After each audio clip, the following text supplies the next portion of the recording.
Welcome everyone to day 12 of Giving Up Racism for Lent.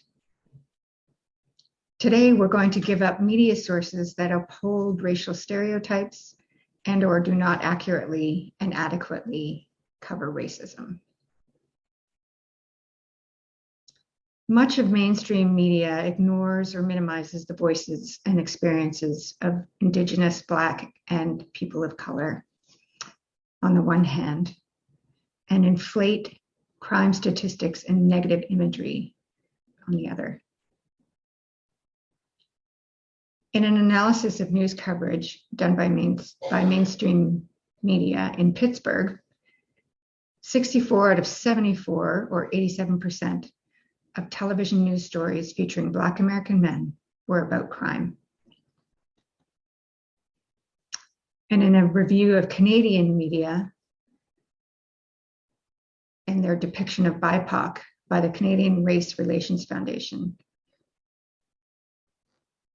they showed that denial of racism and negative reporting on immigrants is a persistent and common theme in the Canadian press.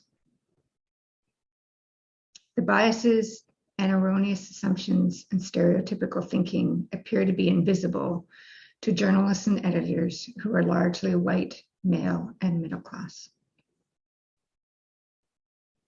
In Wesley Lowery's New York Times article called "A Reckoning Over Objectivity," led by Black journalists, he notes, since American journalism's pivot many decades ago from an openly partisan press to a model of professional objectivity, the mainstream has allowed what it considers objective truth to be decided almost exclusively by white reporters and their mostly white bosses.